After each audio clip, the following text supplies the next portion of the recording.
देखो, शुरू करने से पहले इस वीडियो में बहुत ही बड़े बड़े और जूसी स्पॉयलर्स हैं। Avengers end game, justice league 2017 वाली और जस्टिस लीग 2020 वाली एनिमेटेड मूवी, बहुत बड़े बड़े स्पॉयलर्स हैं इन मूवी से, तो समझ के देखना।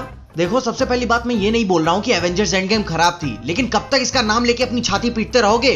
हाँ, मानता हूँ और एग्री भी करता हूँ कि एवेंजर्स एंड गेम अब तक की सबसे best super hero assemble movie है। इतने बड़े स्केल पे सुपर हीरोज को कलेक्टिवली दिखाना अपने आप में ही कमाल है। मगर बस अब हो गया ना आगे, और हमें डाइवर्सिटी नहीं चाहिए क्या? कि नहीं बस अब हो गया।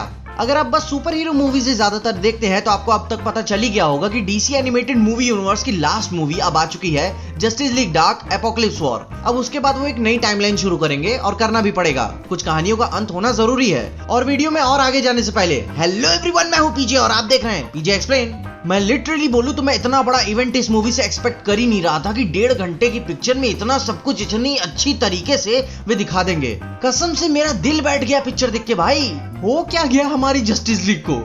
इस मूवी के आर रेटेड होने की खासियत के कारण इस मूवी की फीलिंग्स बहुत ही अच्छे तरीके से निकल के आए, क्या ही बोलूं। लेकिन हम डीसी एनिमेटेड मूवी यूनिवर्स की तारीफ के कसीदे किसी और दिन पढ़ेंगे, और इस वीडियो में हम 3 पिक्चर को एक दूसरे के साथ कंपेयर करेंगे, जो है Avengers end game, justice league live action movie 2017 वाली और justice League Dark Apocalypse war 2020 वाली। कोई वर्सेस नहीं है, बस एक कंपैरिजन है कि कौन कितना अच्छा है, और लास्ट में गालियां पड़ने वाली है मेरे को। चलो ठीक है, तो सबसे पहले ये जान लेते हैं कि तीनों पिक्चर की लेंथ और पैरेंटल गाइडेंस यानी पीजी रेटिंग क्या है। एवेंजर्स एंड गेम टोटल 3 घंटे 2 मिनट की है और डिज्नी की बदौलत PG-13 की रेटिंग मिली इसको, कोई दिक्कत नहीं है, ठीक है। आगे 2020 की Justice League Dark Apocalypse War 1.5 घंटे की है और PG rating hard R rated है। अब जैसा कांड हुआ है पिक्चर में जरूरी था भाई। अब आगे अपनी 2017 की जस्टिस लीग गांड मरवाने के बाद 2 घंटे की बनी और पीजी रेटिंग मिली 13 की। अब अगले पॉइंट की तरफ बढ़े तो किसी भी सुपर हीरो मूवी की एक और खास बात होती है उसका विलन। 2017 की जस्टिस लीग में स्टेपनवुल्फ था, एंड गेम में थानोस और एपोकलिप्स वॉर में डार्कसाइड। पिक्चर को एक बात देख के तो समझ में आ गई कि डार्कसाइड से कभी लंठाई नहीं, कसम से गांड फाड़ देता है, और लिटरली फाड़ दी उसने। अब आगे बात करें तो तीनों पिक्चर में दिखाई गई कंटिन्यूटी की बात कर लेते हैं। 2017 की जस्टिस लीग में बस कुछ खास कंटिन्यूटी नहीं है, बस वही बैटमैन वर्सेस सुपरमैन से कुछ पार्ट कनेक्ट होते हैं। वंडर वुमन 1 तो पूरा वर्ल्ड वॉर की कहानी में ही टेक प्लेस किया था, तो उसकी बात ही छोड़ दो। तो पास्ट की वजह चाहे जो भी हो, जो बात हो गई सो हो गई। पिक्चर की जो इंटरकनेक्टेड कंटिन्यूटी होती है वो कुछ खास कमाल ना दिखा पाई। अब आगे 2020 की एपोकलिप्स वॉर को देखें तो वो अपनी 2013 की फ्लैश पॉइंट पैराडॉक्स से कनेक्ट होती है, और पिक्चर में ऐसा नहीं है कि कोई जबरदस्ती का काम दिखाया गया है। अगर आप 2017 की जस्टिस लीग डार्क को देखें तो उसमें भी आपको इसमें से थोड़ा सा रेफरेंस मिल जाएगा। Death of Superman, rain of Superman, ये सारी मूवीज इंटरकनेक्टेड है एपोकलिप्स वॉर के साथ। अब आगे एंड गेम की बात ही क्या करें, ये तो कमाल ही है। ये पिक्चर हमें पास्ट के 40s से लेकर 2023 फ्यूचर तक लेके जाती है। ऐसा लगता है कि हमें पास्ट की हर एक पिक्चर का ग्लिम्स आ रहा है।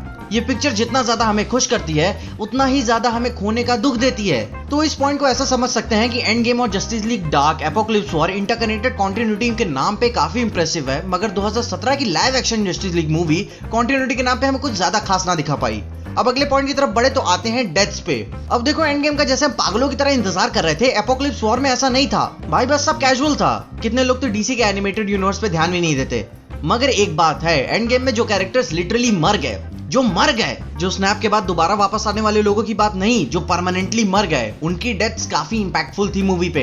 अब चाहे तुम इन्फिनिटी वॉर से ही शुरू कर सकते हो। Loki, Heimdall, Gamora, Vision, Black Widow, Nebula, Tony Stark, इन सब की डेथ्स किसी एक झटके में नहीं हुई है, हल्की सी या पूरी कहानी दिखा के ही मारा गया है इन्हें, ताकि फर्क पड़े लोगों पे, और पड़ा भी। और ठीक उसी की जगह हम एपोकलिप्स वॉर मूवी को देखें तो इतने बड़े बड़े मेजर कैरेक्टर्स ऐसे मारे जाते हैं कि कोई रहम ही नहीं इन पे। एक बार क्या, मैंने कई बार फिर से रिवाइंड करके देखा कि सच में भोसड़ी वालों ने मार दिया इसे। और जैसे जैसे कैरेक्टर्स मरते जा रहे थे, दिल में कहीं ना कहीं खालीपन बढ़ता जा रहा था कि ये क्या हो गया जस्टिस लीग को। सब खत्म, Lex Luthor, Harley Quinn, Aquaman, Martian Manhunter, सारे के सारे Green Lanterns, Hawkman, Batwoman, Batgirl, Cheetah, Black Manta, Zatanna और कितने सारे ऐसे बड़े बड़े कैरेक्टर्स, सब के सब ऐसे मारे गए मानो कुछ थे ही नहीं है। और इन सब की मौत एंड गेम जैसी नहीं थी कि इन कैरेक्टर्स को थोड़ा सा भाव दिया गया था। ये सब अंत तक लड़ते लड़ते ऐसे मारे गए कि इनके पास मरने के सिवाय और कोई चारा ही नहीं बचा था। और 2017 की जस्टिस लीग में कौन सिग्निफिकेंट कैरेक्टर मरता है, गिना देते हैं आपको। कुछ एटलांटियंस और अमेजोनियंस। जैक स्नाइडर साहब की जस्टिस लीग में काफी सिग्निफिकेंट कैरेक्टर्स मारे जाते हैं, मगर वो हमने कहां देखी। तो इस पॉइंट में भी अगर एंड गेम के बाद या बराबर ऐसी कोई सुपर हीरो मूवी आती है जिसमें थोक के भाव कैरेक्टर्स मरे हैं और उनके मरने का दुख भी हुआ हो, तो वो भाई एपोक्लिप्स वॉर मूवी ही है। एंड गेम में क्या था कि चलो major characters one cut piece में तो बचे हैं, मगर एपोक्लिप्स वॉर मूवी में जो कैरेक्टर्स बचे भी हैं वो पहले की तरह कभी नहीं रह पाएंगे।